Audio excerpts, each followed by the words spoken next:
what are the other risks that we should be thinking about as a farmer? Well, I think there's two risks that relate to soil health.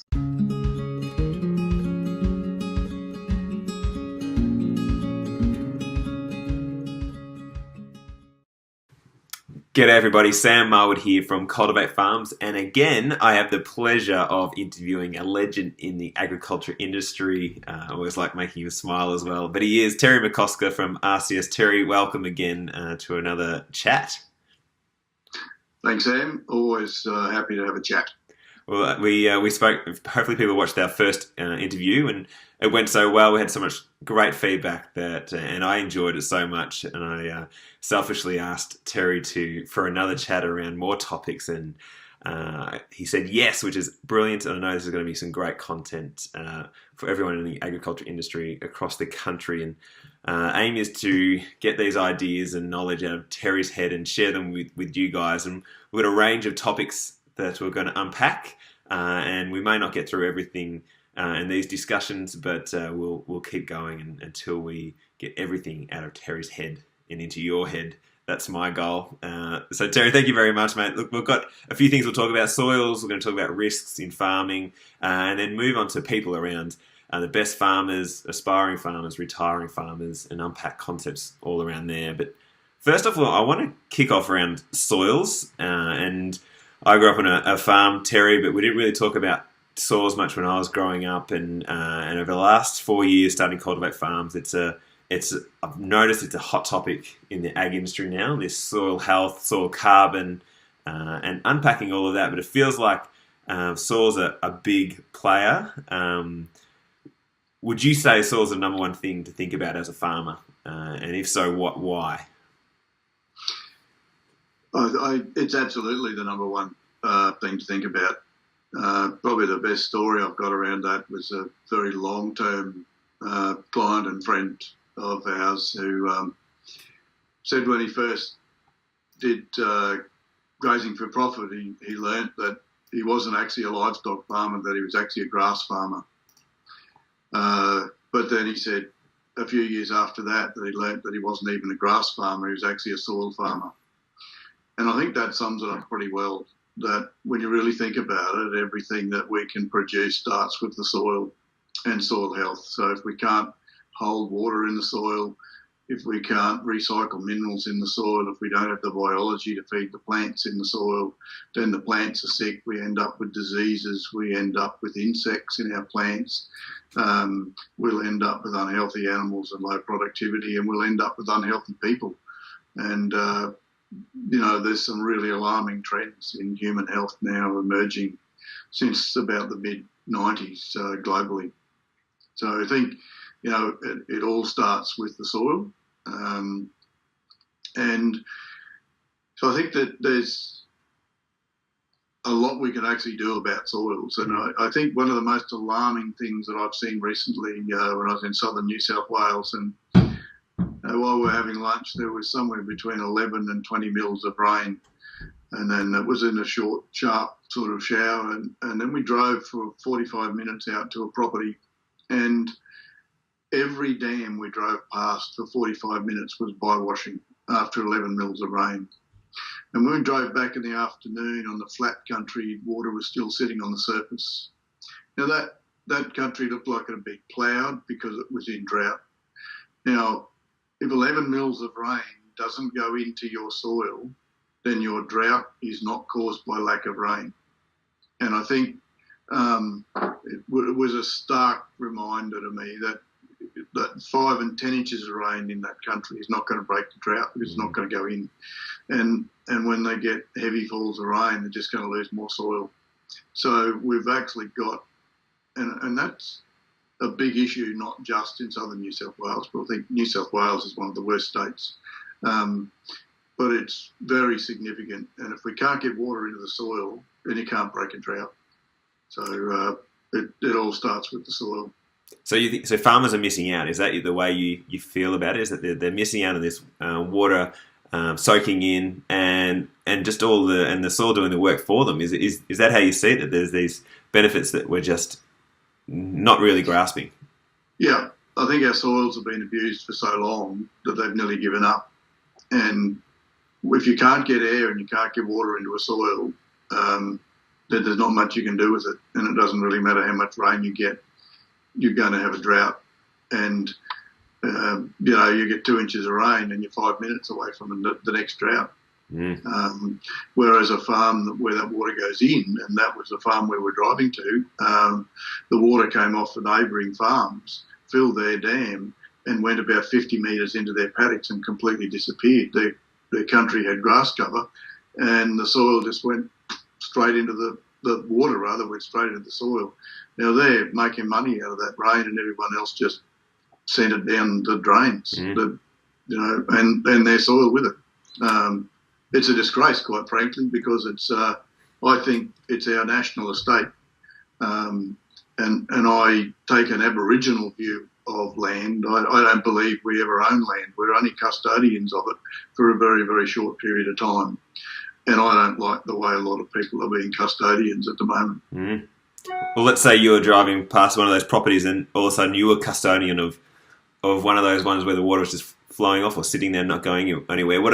If you got 3 things you would do right away, what is it that a farmer should do to start reversing that trend and getting that and taking advantage of that water and building their soil health? Well, I think the first thing you've got to do is try and get some plants growing.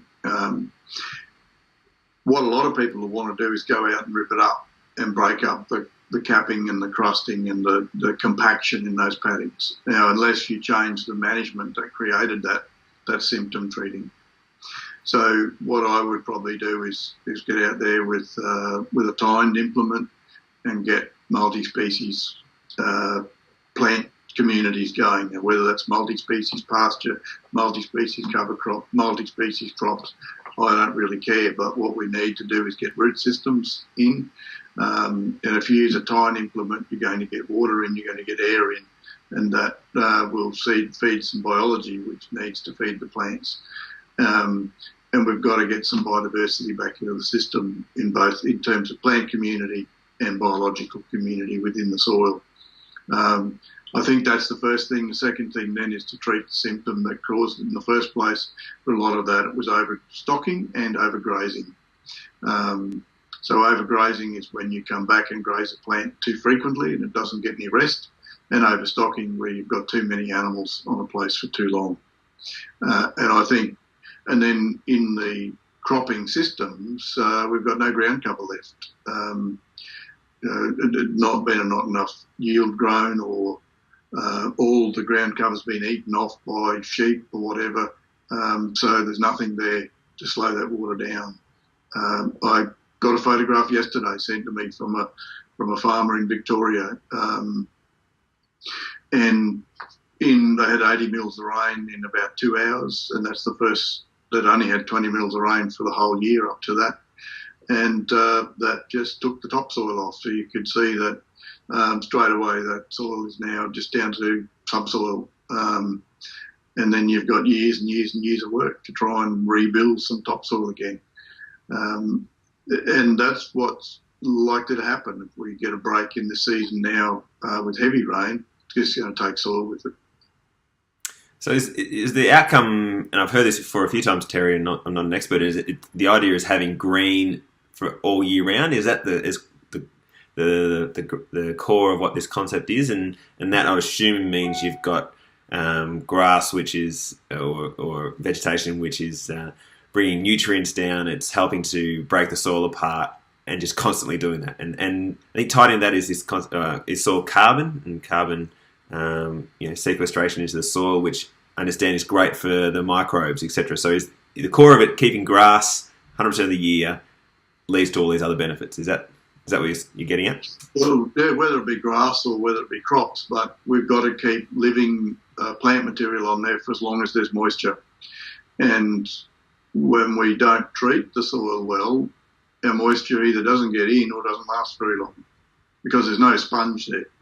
The carbon is the sponge that holds water, and it also cycles nutrients. So what we've got to do in these soils now is rebuild carbon. We've lost a lot of it through overgrazing, overstocking, and over-farming. and ploughing over a long period of time. And it hasn't happened overnight. It's taken 100 odd years, 150 years to create that. Fortunately, Mother Nature is very, very forgiving, and we can recreate those soils quite fast, much faster than many people believe. When I was learning about soils half a century ago, we were told that it would take 10,000 years to grow an inch of soil. It's not right. We can actually grow an inch of soil in a matter of a couple of years with the right processes and programs. And that's what we've got to do. We've actually got to start growing soils again. And carbon is the absolute critical component in all of this. And it gets into the soil from the sugars that a plant produces during photosynthesis. And it's the liquid carbon pathway that Christine Jones is so aptly named. And so about 40 to 50% of the sugar that a plant produces during photosynthesis is actually sent down into the root system to feed the soil biology. Then the biology, particularly the mycorrhizal fungi, starts to convert that sugar into a stable form of carbon in the form of glomalin. And glomalin then is what aggregates your soil. So it takes the fine soil particles and pulls them together into aggregates that might be the size of a match head, for example. And when you have a beautifully aggregated soil, then you've got a lot of room in there for air and water. And that lets water in, and it also holds the soil together. So when one of the signs that we have very poor biology in our soils now is we're getting a lot of wind erosion. And wind erosion is caused by the fact that we've got no aggregation. We've got no aggregation because we've got no biology. And we're doing a lot of things to kill biology in our systems. The use of phosphate, the salt-based phosphate fertilisers, for example, takes out 30 to 70% of the mycorrhizal fungi, which is there to feed the plant phosphorus. It's just, and there's so many things that we do. So my view now in terms of healing country, the first thing is firstly do no harm. And that means no harm to soil biology, because without that soil biology, nothing else is going to work. Mm. Mm. Yeah, that's what I'm hearing more and more, Terry. It's really, really interesting. And from a practical level around this as well. So it's around this cover you talked about and all those benefits you just talked about then, but it's this predicting and planning forward that it feels like is a key part of this, is that you don't want to overgraze, as you talked about, and you want to get the cattle off. And sometimes you might be taking the livestock off or whatever you're doing sooner than what conventionally we would be thinking about. So it looks like there's a lot of feed just sitting in the paddock. But can you unpack that planning? How do you go about that planning, when to get livestock on and off? I'm assuming there's all these models and techniques you've got to help people work through that thinking. Yeah. So again, it comes back to the soil and its water holding capacity. So what we've developed over the last 30 years is a very simple water balance model, and we use a grazing chart to work out what's going on in the soil. So essentially, the feed you've got in the paddock today is a result of the last 12 months' rainfall. And in a month's time, it's a result of the last 12 months' rainfall. And in 6 months' time, it's a result of the last 12 months' rainfall. So basically, at the end of every month, you've got 12 months' rainfall behind you. Now, if you're plotting that every month, you will see either a decline or a flattening or an increase in that running total of rainfall. So if you're in a 600 mil rainfall area, for example, and your running total is sitting on 400 mils, then you cannot run the same number of animals that you would have run if you had 600 mils as a running total of rainfall. And the more we degrade the soils, the less we're going to be able to run for the same rainfall. And as we improve those soils and get more carbon in it, the more animals and the more productivity we get for the same rainfall. So the grazing chart actually plots that running total of rainfall, and then it plots it against the running total of livestock carried. So we work in terms of stock days of feed removed over that 12 months. And when you compare stock days of feed removed to stock days per hectare of rainfall over the 12-month period, it's very easy then to compare stocking rate to carrying capacity. So, for example, we use a long-term history to calculate carrying capacity. So let's take New South Wales or Victoria. You might be running 300 or 400 DSE days per hectare per 100 mils of rain, could be your carrying capacity. So the goal then is to run your stocking rate plus or minus 10% around that 400 DDHs per 100 mils. So it's actually it's a predictive tool. We can predict 6 months ahead and say, well, what happens if we get no rainfall? What happens if we get median rainfall? What happens if we get average rainfall? And we can actually predict forward what that soil water balance model is going to look like based on how many animals we've carried for the last 12 months, how much feed's already been consumed. And so if we've got a benchmark carrying capacity that's, say, 400 DSE days per hectare per 100 mils, and I take my stocking rate to 500 DSE days per hectare per 100 mils, I'm now in debt. And that gap above that is a debt taken from the ecosystem. And I'm either using stubble or I'm using feed that I shouldn't be using, that should be there for the ants and the spiders and the insects and the birds and everything else that helps that soil and that ecosystem work. So I'm in debt. It's actually like going into overdraft, and it has to be paid back. A lot of problem for our soils is it never gets paid back. And so what you see happening now in some instances, people are keeping animals on right through this drought and feeding them. So then two things happen. One is your bank balance gets drained, your soil resource gets drained, your people resource gets drained, and you still get low animal production. So you've basically got four primary resources that we've got to look after. And when it comes to drought, my view is that you've got to manage drought so only one of those four resources actually has a cost to it. So there's always a cost in a drought, and that cost is going to be, as an absolute minimum, will be financial. What we've got to do is stop it being an ecological cost.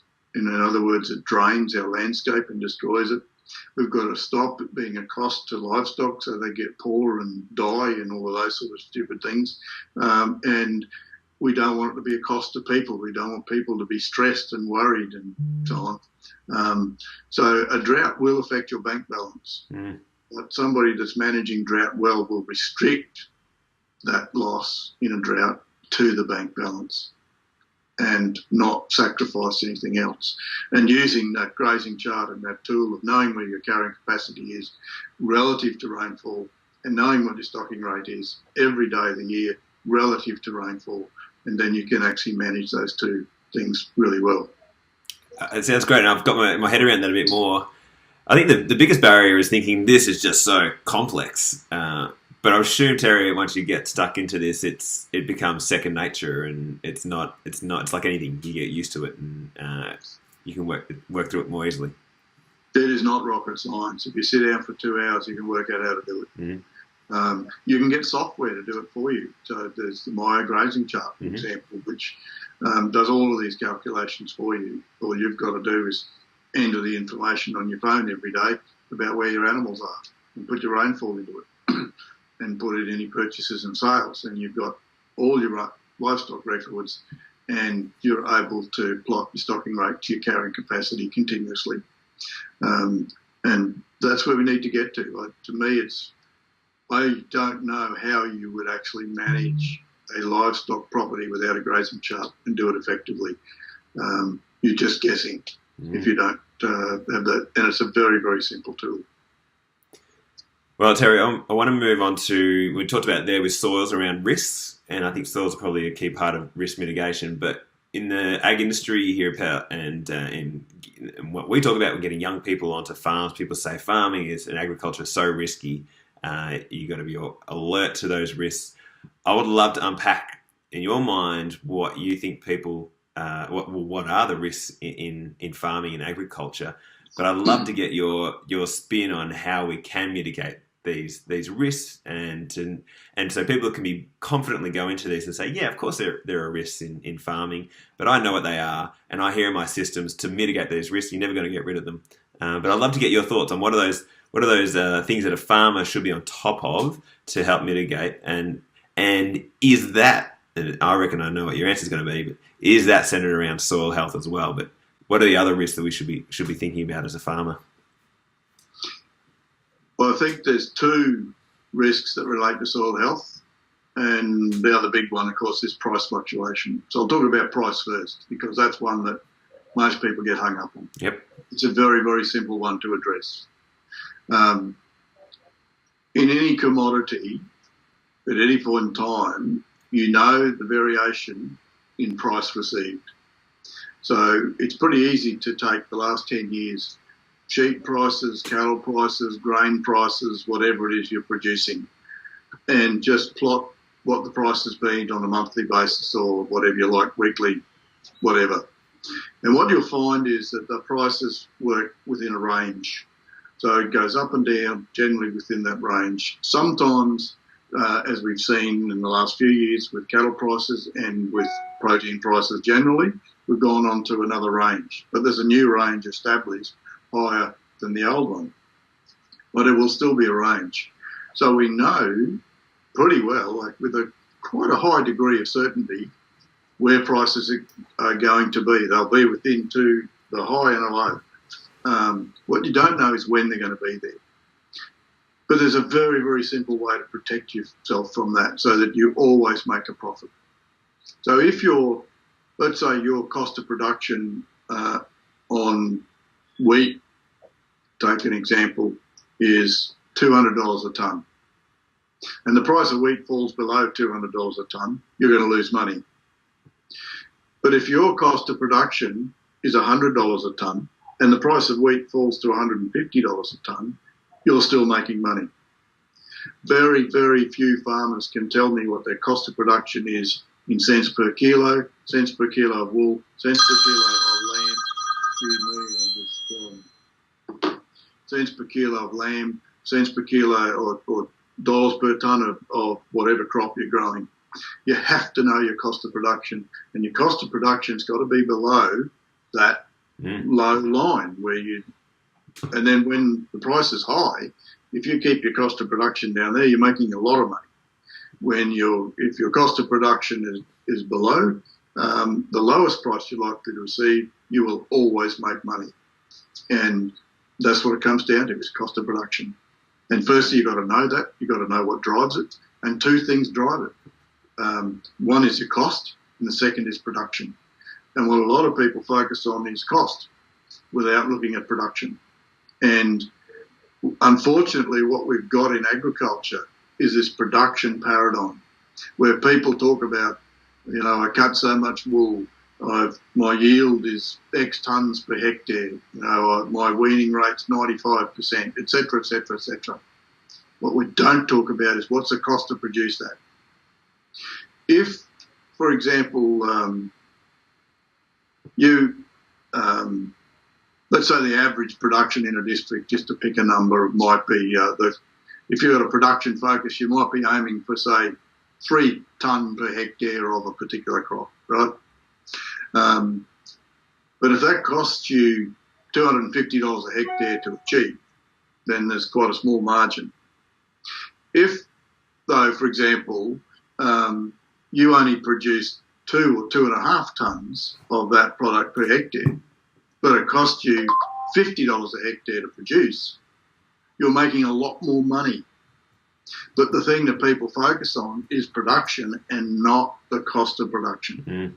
So we've got to change the conversation, and we've got to change the way of thinking and get back in and forget about all the pub talk about yields and all of those things that people talk about. We've got to get back to gross margins. We've got to get back to cost of production. We got a classic example years ago of a bloke growing wheat, and I'm not sure if I got the numbers right, but the analogy would be pretty right. And he grew a crop of wheat for, I think his cost of production was about $19 per hectare.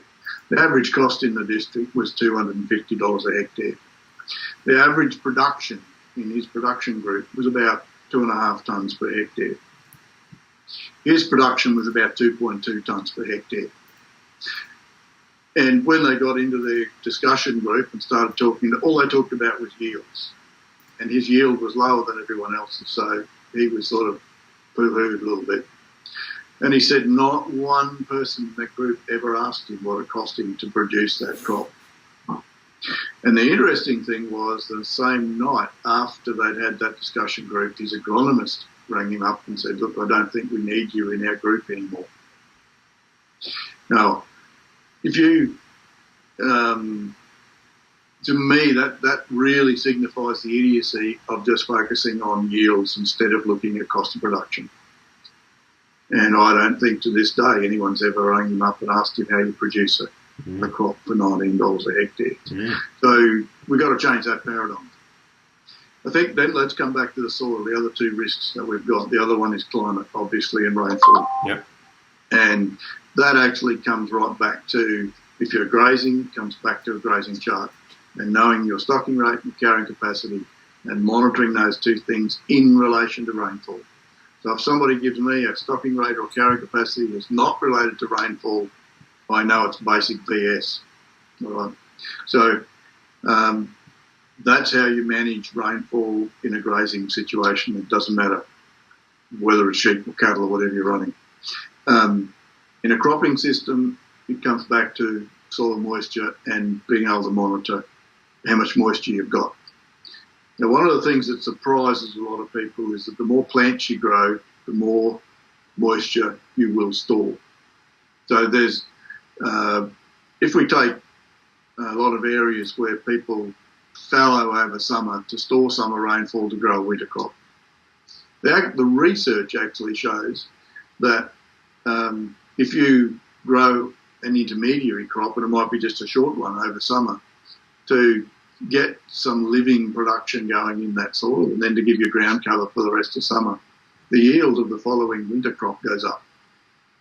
And the biology's improved. The carbon starts to go up. The thing that destroys carbon is fallowing, whether that's a bare ploughed, whether it's a bare chemical fallow, whatever it is, that's what destroys soils. We've got to get out of that paradigm. We've got to start growing crops and growing things continuously. But it's got to be multi-species. The data is showing that if you need a minimum of 6 to 8 species in that fallow period to actually conserve moisture. And it's due to then building carbon and the biology which actually holds some of that moisture. It's counterintuitive to what we've learned. One of the other risks in agriculture then is pests and diseases. Pests and diseases only attack plants that are unhealthy, that have a low Brix level. We know, for example, of most plants, once the Brix level exceeds 12, they're virtually immune to everything. So it's our production systems where we're knocking the biology around. We've got poor soil health. Our plants are not fed properly and fed in the right way. And so they're not balanced. The plant can't balance its own chemistry. So we have high levels of simple sugars and low levels of complex sugars. As that plant complexes its sugars, pests and diseases can't eat it. And there's a very simple reason for that, is that the digestive tract of insects cannot handle complex sugars and higher level carbohydrates. They can only handle low level carbohydrates, or low, simple forms of carbohydrates. So it comes back to immunity in the plant. And that immune system, it's exactly like humans. The microbiome of the soil, the microbiome of the plant protects the plant and the soil from pathogens and from diseases. And our own microbiome protects us from the same things. So if we have a weak microbiome and poor gut health, for example, our immune system is shot and we'll end up with all sorts of pests and diseases. Now, Mother Nature's created pests and diseases to take out stuff which shouldn't be in the ecosystem. Right? So let's face it, the more we work with nature and the more we sort those things out, and particularly get our soil health right, some of those risks would disappear. Terry, that is brilliant. I have no further questions. That is it. I'll sum up. I think I'll try and sum up what you just said. Then the three things here is, and I think about this from a Top Gun farmer trying to convince an investor or a retiring farmer to back them to own a farm. And what we often talk about is pitching and convincing someone that you know what you're talking about. And for me, if someone just summarised what you were talking about then, and that was their ethos as a Top Gun farmer, saying, I know about cost of production, and I know how to make money, and I know how to make money even at the worst prices, the commodity prices.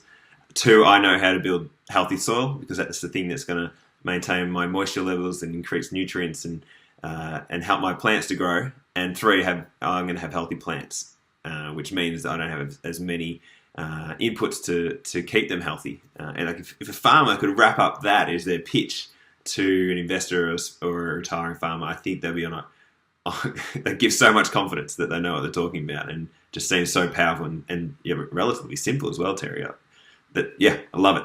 I haven't heard those risks summarised that way, and the mitigation summarised so simply.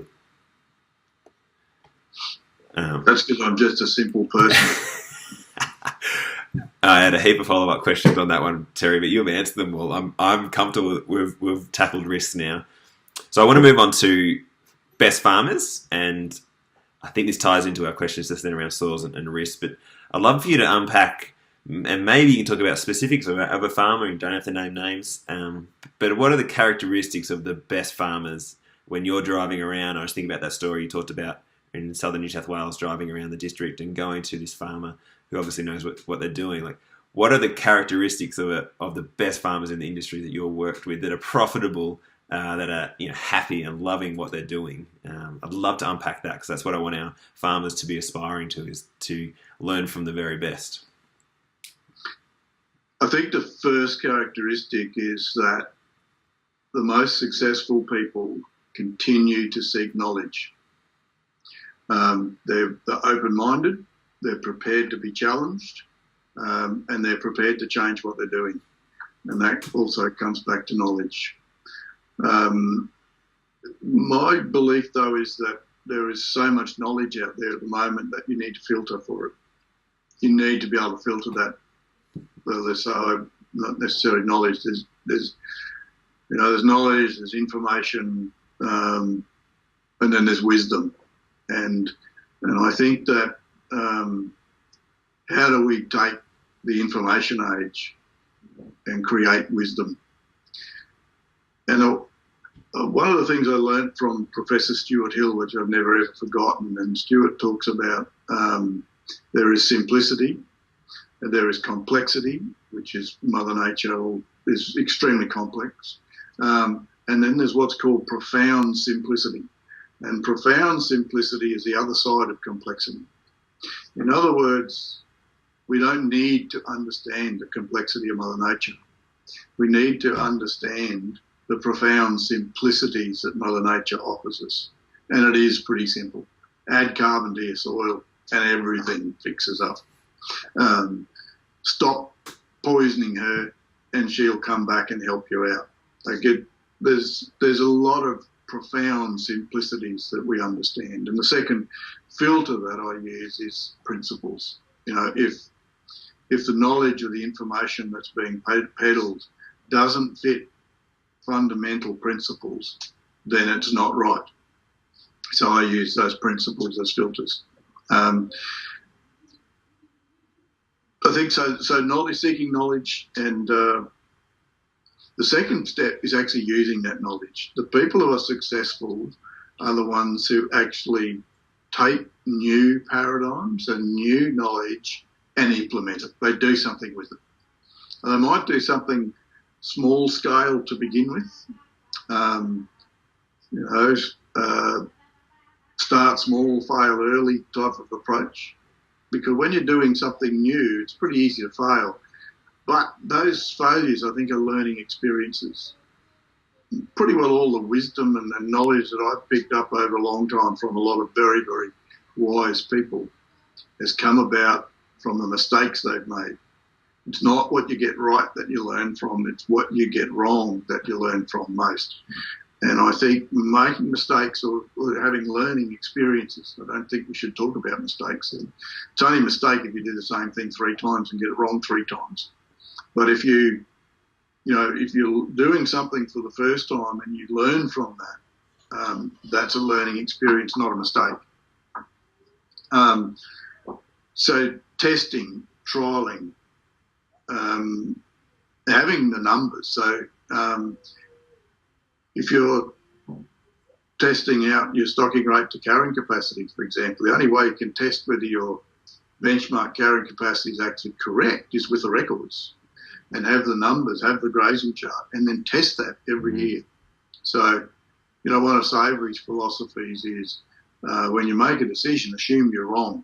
And I think when you're dealing with nature and you're dealing with testing things, assume you're wrong, and that'll make you look and concentrate on what you've done and concentrate on the outcomes. So learning, doing, testing, keeping numbers, doing the numbers, knowing your profitability, knowing your numbers, being able to quote things like your cost of production, being able to quote your gross margins per hectare, per LSU, DSE, etc. Being able to know what your cost of production is, know where the strengths are in your business, know where the weaknesses are in your business, and know how to analyse that. I think, and I don't think any of that, the difference between very successful people and unsuccessful people has anything to do with intelligence. It has to do with willingness to have an open mind, have a go, get on and do stuff. And all the people that I've seen and worked with over a long period of time that have been very successful also had a lot of faith.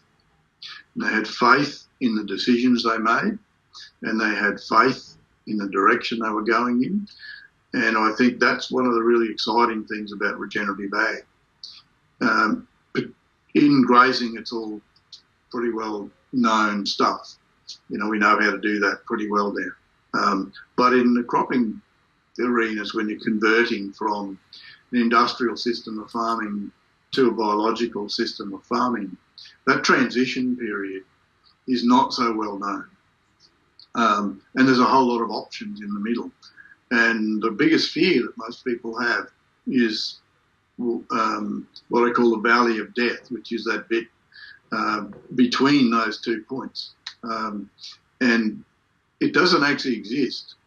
Everyone I've spoken to, everyone I know that's made that transition says it doesn't exist. But it is the biggest fear that most people have, is that you start pulling out these inputs which have been ingrained in your brain that you must have, and you start taking them out, you think that the system's going to collapse. But Mother Nature's systems are a lot smarter than that. They don't collapse, and they're relatively easy to transition. So basically, and having faith that you can move from one spot to another, and knowing the basic principles to do that. I think if I sum those up really, really quickly, it is continuing to seek knowledge in all sorts of ways. It's doing stuff about that learning. A lot of people go and learn stuff but don't do anything about it. It's testing what you do so you know what your outcomes are from doing what you're doing, and having the numbers to do that. It's understanding your business. And if I was probably to add one more thing, it's maybe 2 more things. It's knowing where you're going. It's having a really clear vision for what it is you're wanting to create, how you want to live your life, and how you want to structure your business to provide that lifestyle and those goals for you. Terry, I was thinking you're talking about these farmers have great soil health, that their paddock ratios are amazing. You talked about none of that. You were talking about these are just sound business concepts that make people to be great farmers. That's really encouraging. I think this is, and this is what we encourage with our farmers, is that this is about being professionals. This is about operating businesses and your farm at a high level. And everything you talked about there is about planning, having a vision, having confidence in yourself, and being deliberate, but also having that open mind to learn. And I think that one around assuming you're wrong, that I was confronted by that.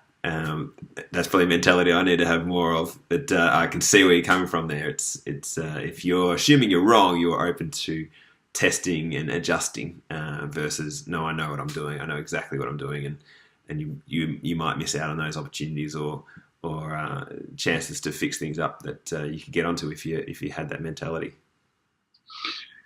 Put it this way, your soils and your plants and your animals don't make management decisions.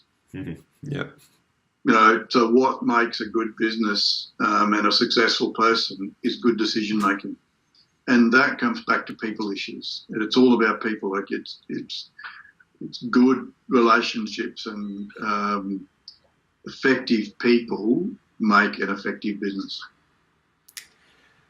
So what about from an aspiring farmer point of view, Terry? So we're trying to get these top gun farmers and convince investors to back them and retiring farmers to back them. What have you seen in the very best young farmers who don't have those years of experience and knowledge in running a business? And most of ours have been doing that, but they just don't have the years under their belts. What are the things you see and would give you confidence, say, if you're a retiring farmer or an investor? What are the things that you would want to see in those farmers for you to back them? And is it just a composite of everything we've talked about there in terms of being the best farmer? Is that what would you want to see? For me, if I was wanting to hand my farm over to them, the first thing I would want to know is what experience do they have? And what have they done about getting that experience? If they've not gone and worked in agriculture, I'd be pretty concerned. Yep. Because they've probably got this dream about what it's like without any reality to that dream. And there's a lot of work involved, and you've got to be prepared to put that work in. That'd be the first thing. So if they demonstrated to me that they'd gone off and they'd worked for 5 or 10 years for other people, and they'd tried a few different things, and they'd ended up in fairly good positions, and maybe even managed something for somebody else, then that says to me that they're able to make decisions. They know how much work's involved. They can go and fix a pump. They can put up a fence. They can, hear whether a tractor's running properly or not. And there's a lot of stuff that goes on around you in agriculture that's intuitive. And unless you've got, some background and some experience in it, that you just won't pick up on, some of the stuff that's going around there. And so I think that'll be the first thing. And then what have they done about educating themselves at a higher level and basic farm running skills? So the sort of things that we just talked about. And if they've been prepared to invest in their own education, and I don't mean university education, I mean there's a lot of really good education out there that's not university-based or college-based, but self-help stuff and really and self-improvement. And what work have they done on themselves?